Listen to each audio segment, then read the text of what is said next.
wasbir ala ma yaqulun wahjurhum hajran jamila. Kamu sabarlah hai Muhammad atas perkataan caci maki depa. Kamu sabarlah wahai Muhammad, wahjurhum hajran jamila. Kamu tinggal depa dengan tinggalan yang baik. Tak usah duk kata apalah, kalau kamu kata pun bukan depa nak dengar.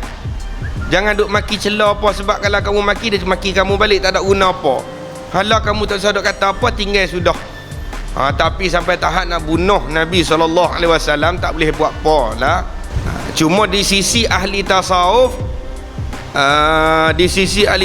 sebahagiannya tak ada nisbah dosa kecil dosa besar tu, tak ada.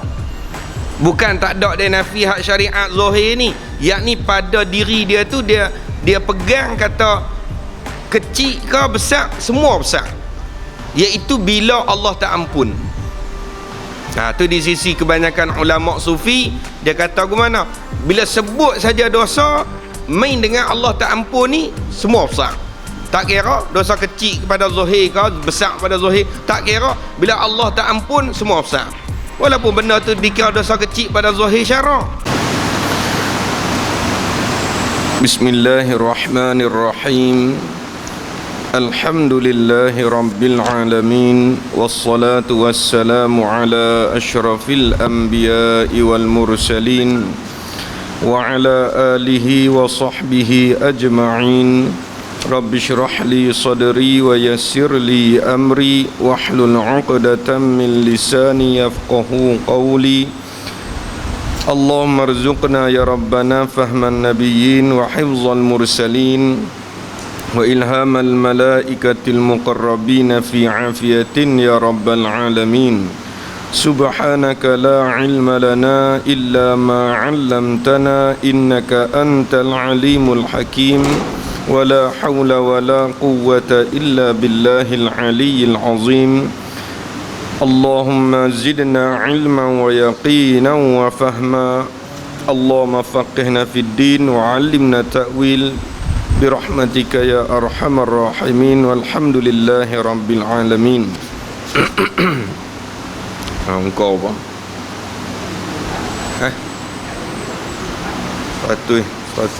Satu 174.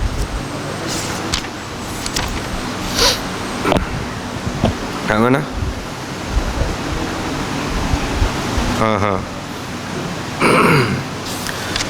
Jadi sambungan di dalam masalah curayan yang kedua berkaitan dengan adab-adab dengan sahabat. Dan kemudian setelah tu dia menyatakan, Imam Al-Ghazali rahimahullah menyatakan hak tugas yang pertama ialah cara-cara nak memilihkan sahabat. Jadi kita maklum dah dulu, kita urai dah itlaq sahabat di sini ni dengan maksud kawan qarib. Qarib hak asal daripada kata hak Arab itulah. Daripada kata hak Arab, maksud dekat, kawan dekat. Kira penting tak penting ni dia seolah kita kata sayap kita lah. Kalau kita nak ambil ibrah, kita kata pedoman, seperti mana hak berlaku kepada Rasulullah sallallahu alaihi wasallam dengan Sayyidina Abu Bakar As-Siddiq radhiyallahu an. Tengok lagu mana ketika mana hijrah Nabi sallallahu alaihi wasallam, dalam perjalanan tu keadaan Sayyidina Abu Bakar tu sak dia pergi depan, sak dia pergi belakang, sak pergi kanan, sak pergi kiri. Ini dikisahkan dalam kitab Hilyatul Awliya. Disebut dalam kitab Hilyatul Awliya, duk cerita berkaitan wali-wali. Maka sahabat-sahabat Nabi ini pun termasuk ramainya daripada puak-puak wali juga. Jadi bila Rasulullah SAW tanya, sebab apa hai sahabatku, depan, belakang, kanan, kiri ni kok mana ni? Lepas itulah Sayyidina Abu Bakar As-Siddiq kata apa? Bila aku duduk di depan, aku bimbang takut puak musyriki Mekah musuh ada di belakang. Bila aku duduk belakang, aku bimbang puak musuh mai ke belah kanan, maka aku pergi belah kanan. Bila aku duduk belah kanan, aku bimbang pula kata takut musuh mai ke belah kiri, aku lompat pergi kiri. lagu tu duduk depan, belakang, kiri, kanan. Tu kata sahabat dia panggil. Sahabat ni dia seolahnya sayap dah. Sayap lepas pada keluarga kau pakai sahabat terus lah. Pakai dengan sahabat terus. Maka sikap ataupun perangai kita dalam memilih sahabat ni diajak dalam Islam. Dan sampai Imam Ghazali sebut dalam kitab Bidayatul Hidayah satu bab khas berkaitan dengan sahabat. Maknanya nak sebut kata penting, kalau tak penting ni tak boh dalam kitab. Maknanya penting dalam agama ni memilih sahabat. Lepas tu dia nakal pula Imam Ghazali rahimahullah, dia nakal perkataan Sayyidina Ali karramallahu wajhah, dan berkata Sayyidina Ali bin Abi Talib karramallahu wajhah, inna akhakal haq man kana ma'ak wa man yadurru nafsahu liyanfa'ak wa man idza raibuz zamani sadda'ak shattata fika syamlahu liyajma'ak. Tu dia panggil syair. Lepas tu orang mengaji ilmu arud lah, mengaji ilmu arud nak kena ni bahas apa, bahas tawi ke, bahas wafi ke. Tu orang mengaji ilmu arud, ada lagu belah-belah lagu. Inna akhakal haqqa man kan inna akhakal haqqa man kana ma'ak wa man yadurru nafsahu liyanfa'ak wa man idza raibuz zamani sadda'ak shattata fika syamlahu liyajma'ak. Artinya saudaramu yang sebenarnya ialah orang yang selalu menolongmu. Tu kata saudara hak sebenar hak tu. Yang kata saudara hak sebenar ni, kita bila sebut akhun ataupun ukhuwah persaudaraan ni, kita duk nampak adik-beradik je lah, padahal dia makna umum. Satunya makna khas, iaitulah saudara pada pertalian darah, iaitulah kita kata adik-beradik darah daging. Lagi satu dengan makna am, iaitulah ukhuwah Islamiyah, dia panggil persaudaraan Islam. Tu saudara. Tapi di sini saudara ni, itlaq saudara sini dengan maksud orang yang dekat. Maksud saudara di sini dengan makna orang yang dekat. Nak kata orang yang dekat kan bab kawan qarib, kawan rapat. Jadi nak kata dia ni orang rapat kedak dengan kita, orang dekat kasih sayang, boleh pakai dekat dengan makna hakiki ataupun pakai makna majazi. Tapi zahir nak kata dekat makna majazi lah. Apa maksud dekat majazi? Yang ni hati. Hati tu dekat, walaupun tubuh duk jauh. Berlambak orang kawan rapat dengan jauh-jauh. Misal orang duk Penang, kawan rapat dia duk Kuala Lumpur, tapi tiap hari ni mesej tak tinggal. Tanya apa khabar sahabat aku, tengok sahabat-sahabat sehari tak mesej tu demam. Tengok tak sembang dengan bini tak apa hari, tak sembang dengan kawan demam. Tak percaya duk dah tanya malam ni. Tengok kalau dia tak keluar lepak lah, Allah puasa macam tak ada dunia. Sehari lah dia tak lepak, dia jadi, bahasa kampung kata jadi biul. Dia tak keluar. Bini tanya apa abang duk pergi balik dapur sat depan sat dapur. Taulah, tanya member duk buat apa tau kat luar. Dia duk kat luar member dia, pinggan berlambak tak basuh, dia tak tolong basuh. Tengok, dan dia boleh keluar 5 minit tak apa dah. Tak percaya tanya orang perempuan. Dia tahu, dia tengok laki dia ada kenal. Sebab tu perempuan malah nak kata apa, keluar bila sat. Keluar bila sat. Tu kata dia jadi ikatan hati. Dia ikatan hati ni dia kuat daripada ikatan hissi, dia panggil ikatan zahir ni, dia kuat lagi. Sebab dia tak ada had. Walaupun sahabat duduk di Korea pun kita duduk di sini, tapi kerana hati tu pasal dekat.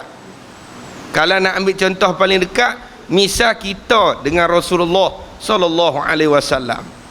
Tengok kita dengan Rasulullah 1400 tahun lebih dah, dekat 15 kurun dah, kita kata masuk kurun yang ke-15 dah. Jauh zaman daripada Nabi SAW. Jasad pun jauh daripada Nabi. Jasad kita dengan jasad Nabi SAW jauh. Tapi lagu mana hati kita? Allah bila sebut kata Nabi Muhammad SAW, jadi sayu hati. Dia panggil jadi rindu hati. Jadi teringatlah bila lah Covid nak habis, teringin nak pergi ziarah. Hak gua ada duit, hak jenis orang ada duit, ada kemampuan sikit, Allah minta segeralah Covid Allah angkat. Mudah-mudahan Allah bagi aku ni pergi ziarah pula Nabi sebelum nak mati ke bila-bila ni, dan juga ziarah Nabi sekali lagi. Dia duk ingat sedia. Sebab apa? Sebab dia panggil ikatan hati tu lagi rapat. Tengok setengah orang sampai dia lembut hati dia tu bila sebut pasal Rasulullah, cerita bab susah ke senang Rasulullah ke, pakai mengalir ayat mata, jatuh ayat mata ingat. Padahal Rasulullah jasad Nabi pun jauh, kehidupan Nabi lagi jauh, 15 kurun dah jauh daripada kita. Tapi kerana tu dia panggil ukhuwah, persaudaraan. Persaudaraan iman tu dia lebih kuat daripada persaudaraan darah daging. Tengok bila kita pengalaman orang duk pergi umrah, pergi buat haji, tengok bila tanya ghalibnya, kalau tanya pengalaman biasanya pergi sana lupa nak bini.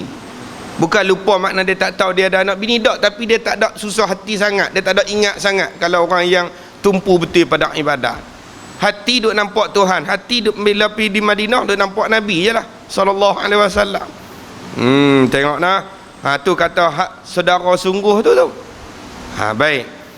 Jadi apa Sayyidina Ali karamallahu wajhah kata apa? Dia kata saudara hak sebenarnya ni ialah orang yang selalu duk menolong kamu, yakni di waktu senang dan susah. Waktu kamu senang ke, waktu kamu susah, dia tak tinggal kamu, duduk dengan kita. Waktu senang dia bantu, waktu susah pun dia bantu. Senang bantu cara senang, waktu senang. Misal kita kata bantu apa? Bantu jaga barang. Kok ada barang yang perlu berhajat kepada penjaga, dia tolong jaga, dia tolong kawal, dia tolong beringat barang kita. Waktu susah dia bantu pula dengan memberi apa keperluan misalnya. Tu kata saudara sungguh tu.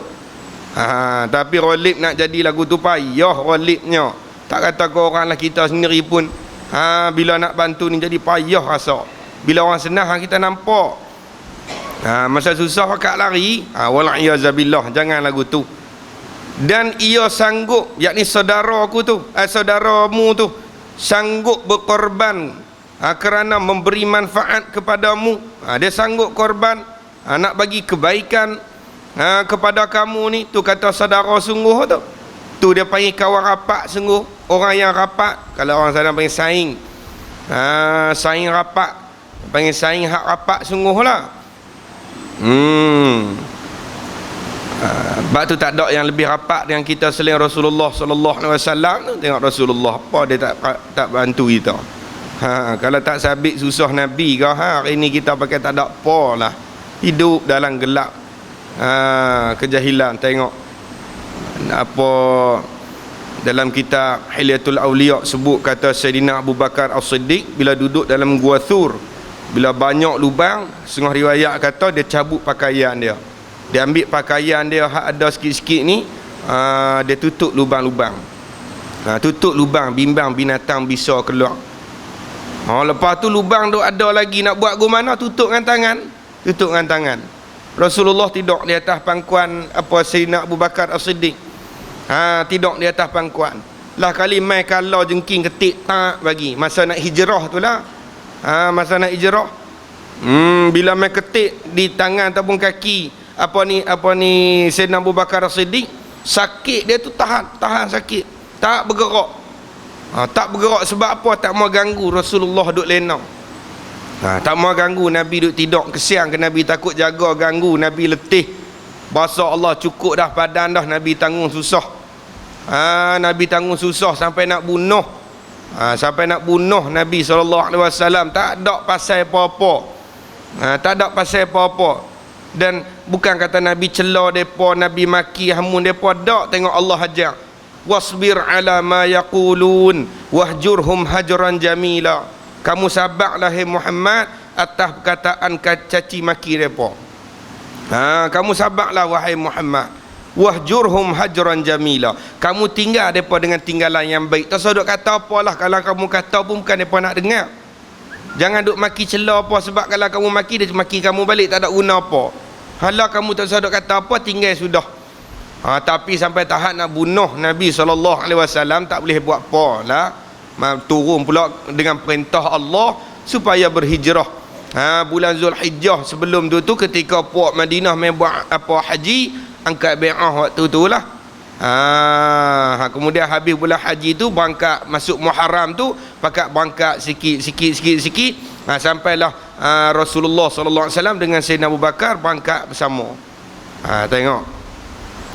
Tu kata yang boleh Nabi sedang kata Sayyidina Abu Bakar kata sakit dia tu pasal kes air mata jatuh air mata bak atas muka Rasulullah sallallahu alaihi wasallam.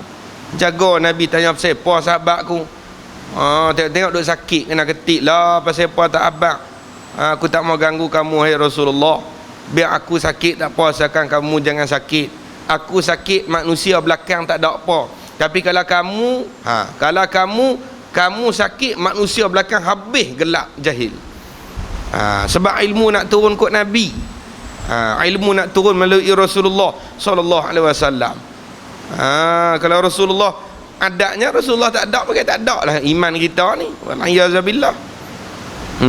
Baik. Tu kata sahabat sungguh tu ataupun saudara sungguh tu, dia sanggup korban untuk bagi kebaikan kepada kamu, dan ia sanggup memecahkan segala urusannya kerana menolong engkau di dalam menghadapi segala bala dan ujian. Bila time kita main susah payah, dia tolong pula. Habis. Tu hak ciri yang kedua, masalah adab memilih sahabat rapat dia panggil. Hak pertama dulu Imam Ghazali sebut ciri-ciri kita nak pilih sahabat karib ni, orang yang berakal. Jangan cari orang bodoh, kata Imam Ghazali. Imam Ghazali lah sebut kan, kita kata. Yang kedua, orang yang baik akhlak perangai. Dan yang ketiga, sambung sini. Yang ketiga sifat sahabat yang rapat yang kita nak buat kawan karib ni ialah orang yang soleh. Soleh tu asal hak Arab lah. Kita jadi alamiah duk cakap orang soleh campur orang soleh, Melayu Arab. Soleh tu asal isim fa'il dah lah, maksudnya orang yang baik. Tu soleh. Bukan mesti kata amal kena banyak, bukan. Maknanya dia duduk dalam kategori orang yang taat, tak terkeluar daripada rupa ketaatan dengan rupanya gimana, yakni dia tak mengekali atas dosa besar khususnya, maka panggil orang soleh dah lah. Walaupun tak banyak amal pun, tapi tak mengekali atas dosa, panggil orang soleh. Maka jangan engkau bersahabat dengan orang yang fasik. Tu dia sebut tu. Tengok lagi mana kata setengah ulama'nya. Kata sebahagian ulama', kata orang fasik ni orang yang duduk mengekali atas dosa besar. Al-khuruju minat ta'ah, yang terkeluar daripada ketaatan. Orang yang terkeluar daripada ketaatan dengan bahawa dia mengekali atas dosa besar, dan ketiadaan bertaubat. Tak ada nak bertaubat kepada Allah. Kata sebahagiannya, begitu juga dengan dosa kecil, kerana mengekali dosa kecil lama kelamaan akan jadi besar juga. Cuma di sisi ahli tasawuf, sebahagiannya tak ada nisbah dosa kecil dosa besar tu, tak ada. Bukan tak ada dia nafi hak syariat zahir ni, yakni pada diri dia tu dia pegang kata kecil ke besar, semua besar, iaitu bila Allah tak ampun. Tu di sisi kebanyakan ulama sufi, dia kata gimana, bila sebut saja dosa main dengan Allah tak ampun ni, semua besar. Tak kira dosa kecil kepada zahir ke besar kepada zahir, tak kira. Bila Allah tak ampun, semua besar. Walaupun benda tu dikira dosa kecil pada zahir syarak. Dosa kecil ya, tapi main dengan Tuhan tak ampun ni. Kalau satu dua gagak ni main dengan berlambak Tuhan tak ampun, jenuh kita. Maka sekali kita tilik di situ, bagus juga kita buat di diri kita. Tapi pada sudut pengajian, tak boleh lah kita nak suruh orang buat lagu tu tak ada dosa besar, tak ada dosa kecil. Tak boleh lah, sebab maklum bidarurah, kita tahu dengan jalan tekanan, dosa amal jahat itu bagi dua. Satu dosa amal jahat yang dia panggil dosa kecil, dia panggil ismus sarair, dosa kecil. Lepas tu dia panggil ismul kabair, dosa besar. Baik. Lepas tu dosa besar tu pula beratus-ratus pula bahasan. Buka dalam kitab Az-Zawajir bagi Ibnu Hajar Al-Haytami radhiyallahu anhu, tengok dah bahas dalam kitab tu. Allah, banyak beratus-ratus dosa besar, kadang-kadang kita tak sangka. Antaranya Ibnu Hajar Al-Haytami dia kata termasuk dosa besar mencela puak Madinah. Mencela penduduk Madinah ataupun buat sakit hati penduduk Madinah, dosa besar. Saya pun tak tahu dulu. Lepas tu kita duk mengaji tu, dah kali tengok dalam kitab Zawajir tu ada. Kitab tu diajak di pengajian di pondok Darul Muhajirin di Fatani. Lah ni jilid yang kedua. Dia 2 jilid. Antara dosa besarnya kita menyakitkan hati penduduk Madinah. Kalau menyakitkan hati lain daripada penduduk Madinah, Ibnu Hajar nakal dalam tu termasuk dosa kecil. Sakit hati yang tak bawa mudarat, hilang harta benda, hilang nyawa, sakit tubuh ke, cuma hati pedih gitu lah, makna dosa kecil. Nisbah dengan penduduk Madinah panggil dosa besar. Untuk penduduk Madinah, kadang-kadang kita duk buat kerah pergi depa-depa penduduk Madinah hak asli, dia duk berniaga. Misalnya kita pipi, dia kata harga 10 rial misal, 5 sudah, kedekut, kita kata ke dia faham, kita kata bakhil, kedekut, tak mau tawak, dia pun sakit lah hati dia, rasa sakit, dosa besar tu. Tu di antara sebahagian pendapat ulama kata dosa besar. Tak sama, menyakitkan hati penduduk Malaysia tak sama. Jangan main. Tu kata, tu kena mengaji asing pula lah kaitan dosa besar. Dalam kitab Jawaqid wa Jawahir, dia sebut lebih kurang 12 kalau tak silap bab dosa besar. Lepas tu di belakang tu dia main masalah hak suami di atas isteri duk bahas dan hak isteri di atas suami duk bahas tu. Tak banyak lah. Baik. Lagu mana kata orang yang fasik? Ni Imam Ghazali dia tafsir tulis. Dia buat yang selalu mengerjakan dosa yang besar. Tu dia panggil yang mengekali atas dosa besar. Kalau istilah di dalam kitab dia panggil israr. Dia panggil israr. Israr ni maksud tak ada, dia panggil tak ada keazaman untuk bertobat, dan juga dia tu pula tak meninggalkan juga apa perbuatan hak dia sedang buat. Apa beza tak ada keazaman? Tak ada keazaman untuk tinggal dosa besar, yakni dia tak buat lagi dosa besar, tapi dia nak buat. Dia berazam dia akan buat satu hari nanti. Cuma beza dia tak sampai masa aku nak buat. Tu beza. Maka waktu tu walaupun dia bukan tengah buat dosa, dikira seperti berdosa juga. Situ. Tu beratlah tu. Maknanya kalau sekali taubat tu zahir batin kena bersih sungguh tu. Bukan semata-mata tinggal amal dosa dah. Yakni azam juga kita tak mau buat dah. Tu dia panggil israr. Baik. Lepas tu ulama bahas pula sebab apa berlaku israr, di antaranya sebab apa. Ulama kata ada 5 sebab. Salah satunya kerana dia merasakan azab Allah tu tertangguh. Dia tak rasa azab Allah tu akan mai bila-bila. Dia tak rasa kot tu. Tu antara sebab israr tu. Sebab dia boleh duk kekal atas dosa besar, sebab dia merasakan dalam diri dia tu azab Allah itu tertangguh. Dia tak baca kalau satgi dia mati segera azab Allah, dan dia tak baca Allah nak bagi segera atas dunia pun Allah kuasa. Tak ada pelik apa Allah nak bagi atas dunia azab dengan sebab dosa tu. Tu punca dia tu. Duk kuasa tak ada apa. Antara juga yang ulama sebut bagi sebab bagi isra tu juga disebabkan apa ni dia menjanjikan diri dia dengan kemaafan dan kemurahan Tuhan. Dia duk janji diri dia seorang-seorang. Tak apa, Tuhan Maha Pemaaf. Tak apa, Tuhan Maha Pengampun. Tuhan Pemaaf, Tuhan Pengampun, tak ada apalah. Dia nak ampun bila-bila boleh ampun. Dia nak maaf bila-bila dia boleh maaf. Ni bahaya ni sifat lagu ni. Dia ambil dalil Quran juga. Mana dia kata innallaha ghafurur rahim.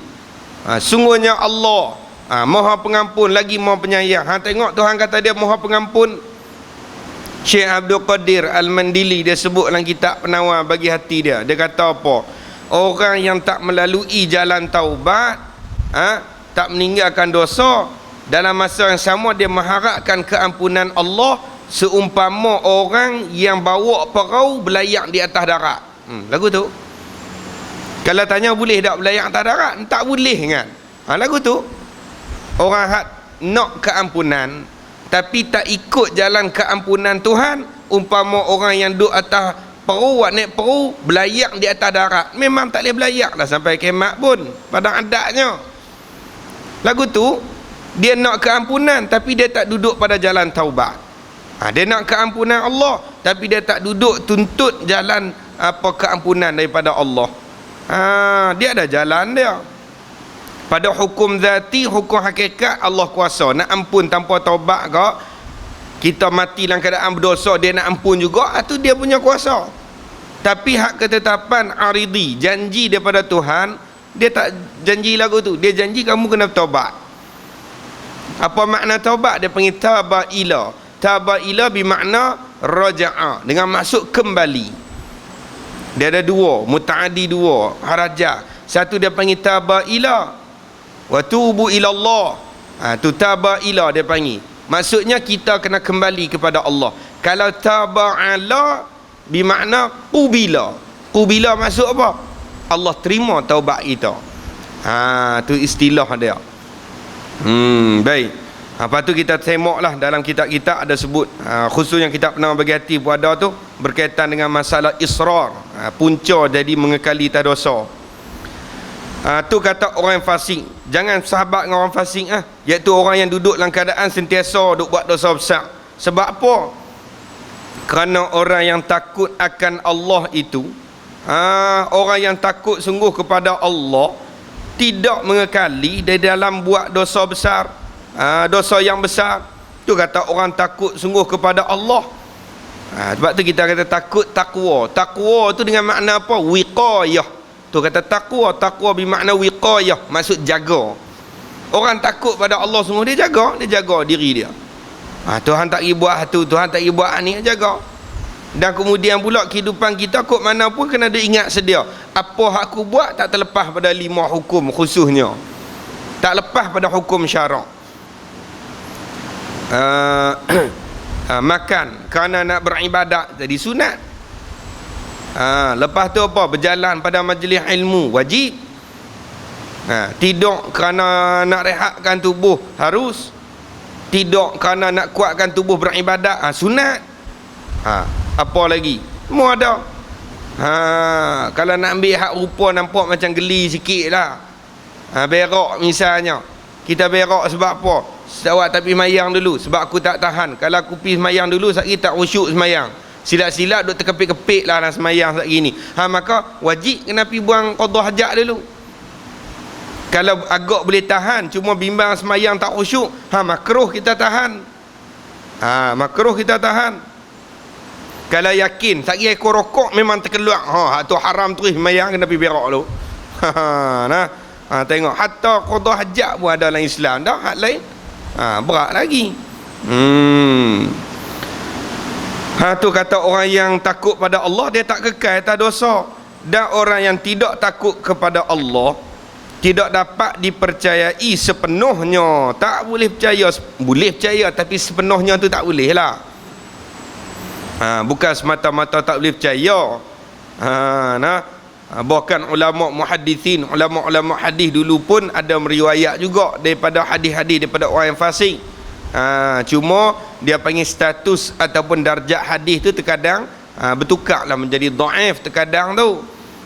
Kalau seorang rawi tu yang menceritakan meriwayat tu kadzab, kuat bohong, terkadang bawa kepada maudhu', palsu. Tetapi terkadang tu ulama ambil juga walaupun maudhu' kerana dihimpunkan dengan hadis sahih yang lain, iaitu sama pada berbeza pada lafaz tapi pada makna tu serupa. Pada makna tu serupa. Maka ulama nakal juga dalam kitab-kitab.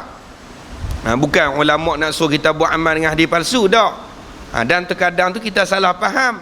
Dia bukan hadis tetapi kita sangka hadis. Kadang hadis dengan makna lurah ni maksud perkataan. Terkadang makna lurah maksud perkataan. Siapa at-taibu habibullah, orang yang bertaubat tu kekasih Allah.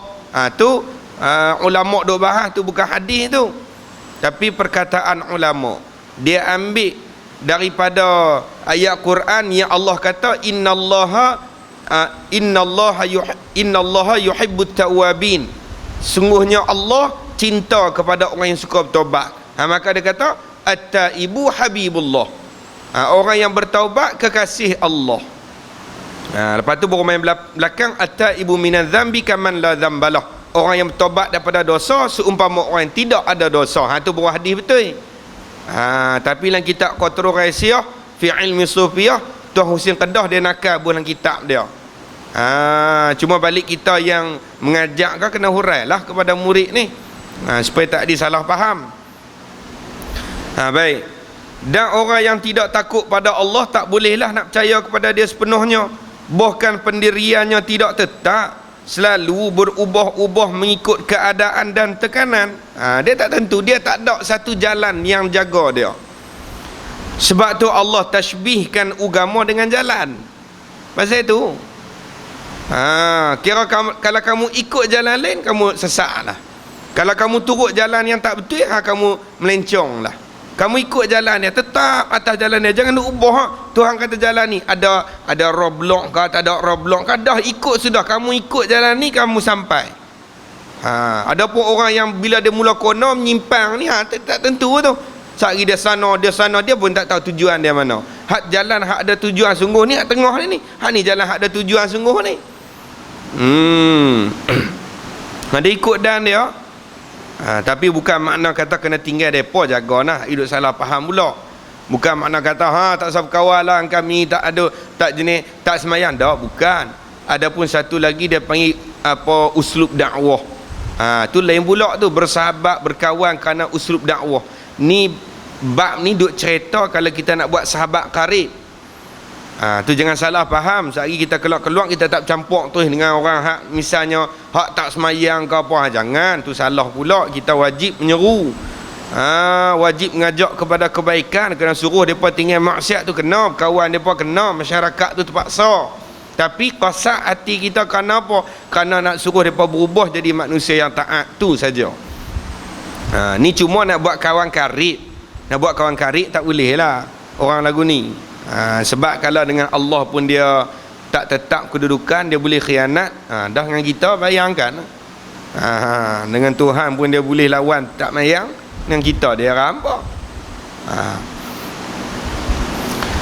Allah berfirman kepada Rasulullah sallallahu alaihi wasallam, wala tuti' man aghfalna qalbahu an dzikrina wattaba'a hawah.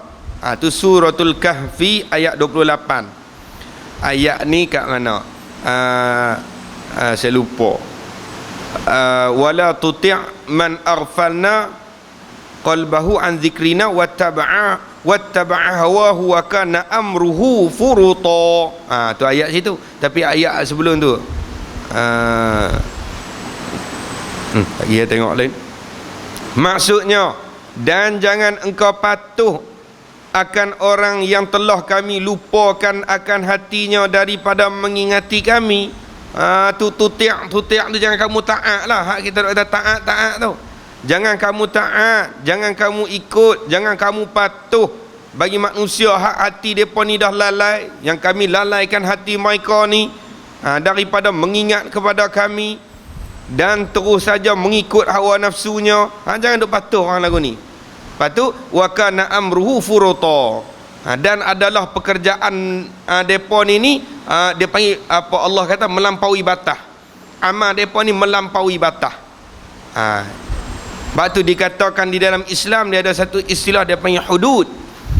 Hudud ataupun jamak daripada kata had. Had ni maksud apa? Batas. Tu yang kita buat bendang, kita buka gelung ayak. Duk kawasan bendang, cerita bendang.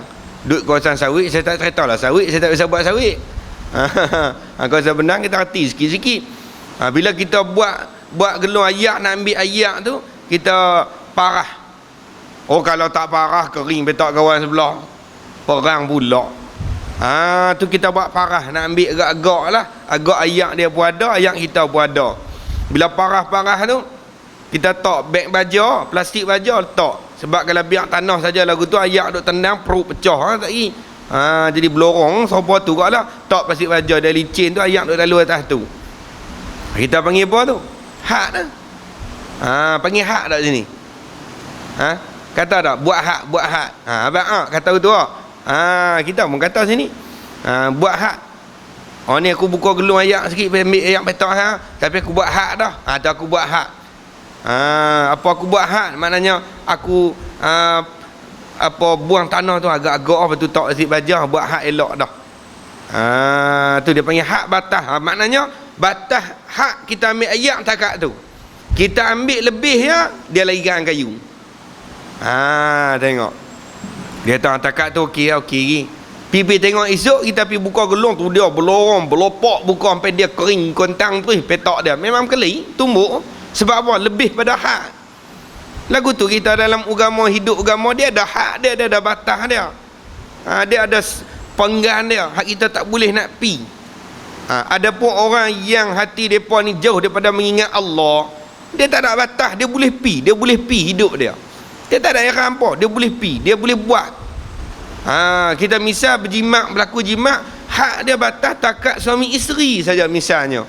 Dia tak taat, hati tak ingat Allah, dia pi. Dia boleh pi semata-mata tak ada ikhram apa ke orang. Tu kalau kita taat ke depa, beratlah kita pun turut jalan sekali tu. Maka jauhi daripada bersahabat dengan orang yang fasik. Sebab apa? Kerana berterusan melihat perkara-perkara yang fasik dan maksiat itu akan menghilangkan kebencianmu terhadap maksiat tersebut. Tengok tu bahaya dia, bahaya kesan dia. Kita dah biasa dah tengok amal dosa tu, dah jadi terbiasa, tak ada apa. Bila kita duk kawan dengan dia duk berzina dia abang kita. Dia bawa perempuan ke dia abang kita, duk tengok sedia, mula-mula dulu marah. Dah biasa, nak kata apa tak kata apa lah. Tak kata apa lah. Hang mana pula hari ni? Dia tanya pula. Lah kali berat lagi main hujung ni. Jah main seorang. Hak tu berat lagi. Hak bumuk pun tak rak juga, bukan tak muda saja. Kita pun berkawan, kenal ramai kita pun. Kenal ke mana berkawan, duk ajak nak berkawan, meluahkan kawan ni. Tak mau nak cari musuh kawan. Jumpa macam-macam lah jenis duk ada. Jenis hak minat, hak dalam negeri, hak minat luar negeri. Lagu macam-macam lagu, sampai tak ada lagu ada. Hak minat color beleng-beleng lah apalah Allah. Lama-lama dah kita duk biasa duk lagu tu, tak ada benci pun dah. Ar-ridha bil kufri kufur, ar-ridha bil maksiyah maksiyatun. Redha dengan maksiat jadi maksiat juga. Hak tu kemuncak yang iblis nak tu. Sebab tu orang hak tak kuasa menahan diri daripada taat kepada keburukan, jangan duduk apak tu dengan orang lagu ni, senang ambil. Ada pun hak kawan ni, dia mengaji bidang dakwah dia, dia mampu bertahan. Tak apa, dia boleh duduk.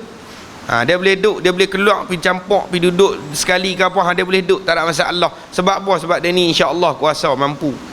Kita tak mampu, jangan cari pasal.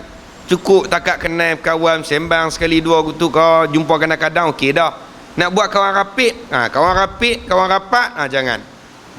Kalau tidak berat, takut bahaya, takut heret ke kita. Adalah ilmu mudah hilang tu dalam kitab Jawharul Mauhub.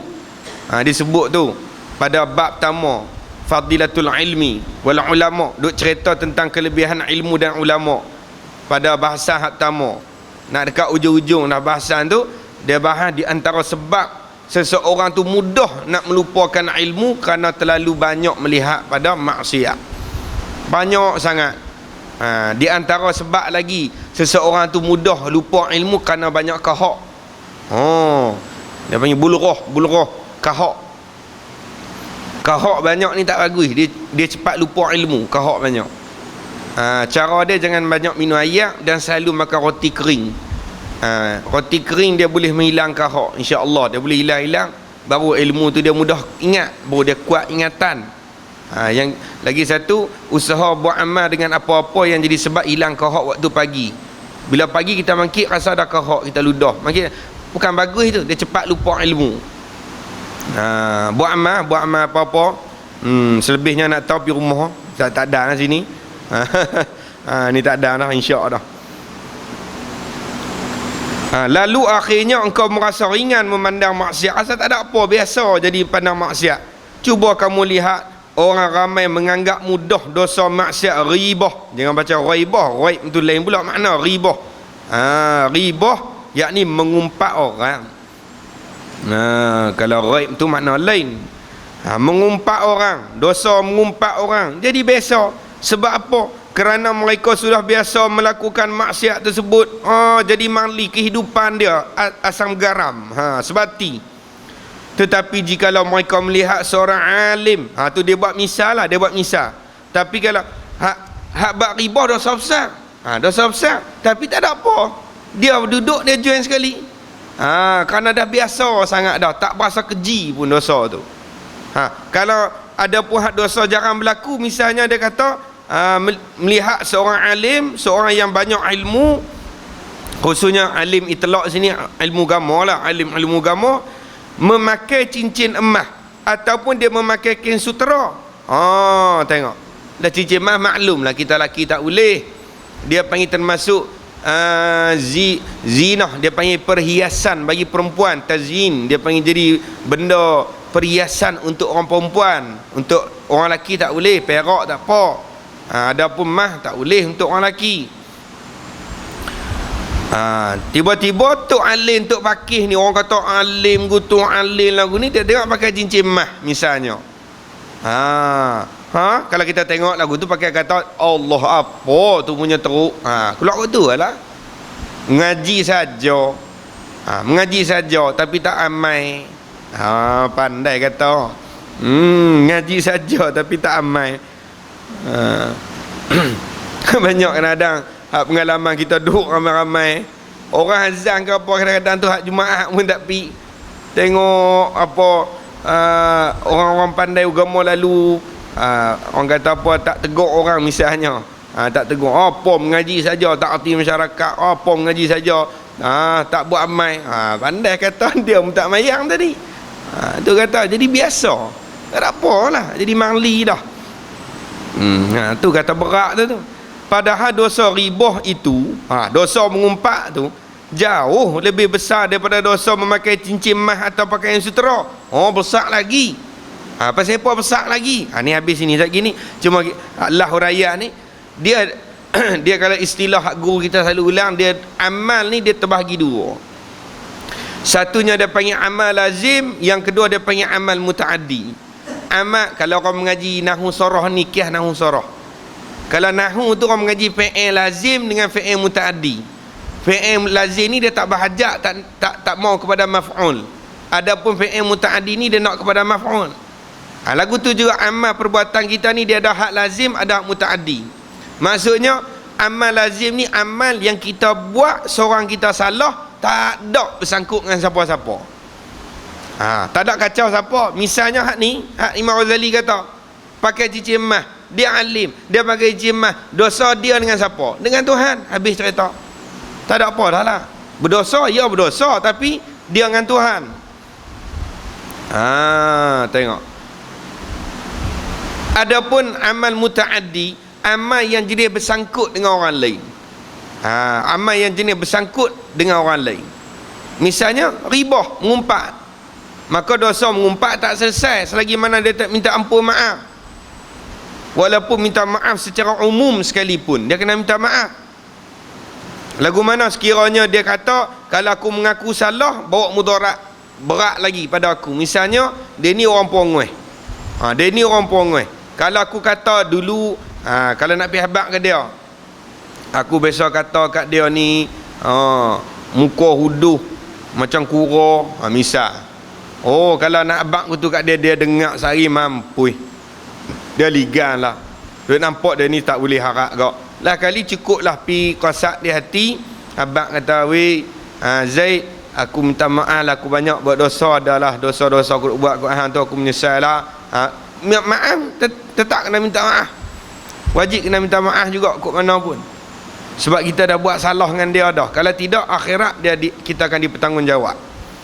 Sama ada dosa dia kita ambil ataupun pahala kita dibagi kepada dia. Pilih nak mana. Kok mana pun pasti rugi. Kalau minta maaf, habis settle. Malu atas dunia. Berat rasa nak minta maaf atas dunia. Akhirat lepas, habis. Dunia sementara, akhirat kekal. Pilih nak ke mana. Tu kata amal mutaaddi ni, amal jenis sangkut dengan orang ni, dia berat. Dia berat. hatta zina. Zina dengan pakai cincin emas. Zina dengan ribah, berat ribah lagi. Zina dia tak berlaku melainkan sama-sama reda. Kalau tak reda sebelah dia panggil rogol. Tu dosa dengan orang. Balik laki tak setuju, tak mau. Perempuan ni, dia kata perempuan ni rogol dia. Perempuan ni rogol dia. Tak apa, dia panggil dosa balik perempuan. Tahulah gimana, jarang lah jumpa perempuan rogol laki ni. Kalau zina ni sama reda, hak ni bertaubat, hak si laki bertaubat, perempuan tak bertaubat, insya-Allah Allah terima taubat laki ni. Tak jadi syarat minta maaf. Kalau perempuan bertaubat, laki tak bertaubat, insya-Allah Tuhan terima taubat perempuan. Laki tak bertaubat, dia tanggung dosa zina dia. Adapun ribah, taubat api tengah malam bagaimana pun tak jadi selagi mana dia tak minta ampun dengan orang yang buat salah. Tu yang dikatakan oleh Imam Ghazali. Dia kata, Imam Ghazali rahimahullah kata, padahal dosa mengumpat tu lebih besar daripada pakai cincin emas. Bukan dia nak suruh pakai cincin emas, nak habaq kata inilah bila kata tak kena gaya apa ni cari sahabat, takut-takut heret kita pergi sekali. Hingga kita pun jadi biasa dengan dosa. Kerana sahabat qarib kita dah beramal dengan dosa, kita pun rasa dosa tu biasa. Cukup situ dulu. Sifat sahabat qarib yang keempat, iaitulah jangan bersahabat dengan orang yang tamak kepada dunia. Wallahu a'lam. Subhanakallahumma bihamdika asyhadu an la ilaha illa anta astaghfiruka wa atubu ilaik. Bismillahirrahmanirrahim. Al-'asr innal insana lafi khusr illa alladhina amanu wa 'amilus salihati wa tawassaw bil haqqi wa tawassaw bis sabr. Bismillahirrahmanirrahim. Alhamdulillahi rabbil alamin. Wassalatu wassalamu ala asyrafil anbiya'i wal mursalin wa ala alihi washabbihi ajma'in. Allahumma arina al-haqqa haqqan warzuqna ittiba'ah wa arina al-batila batilan warzuqna ijtinabah. Allahumma ighfir lana dhunubana wa liwalidina limashayikhina wa walidihim wa limashayikhihim wa li jami'il muslimina wal muslimat wal mu'minina wal mu'minat al-ahya'i minhum wal amwat. Wa sallallahu ala sayyidina Muhammad wa ala alihi wa sahbihi baraka wa sallam. Walhamdulillahi rabbil alamin. Assalamu alaikum warahmatullahi wabarakatuh.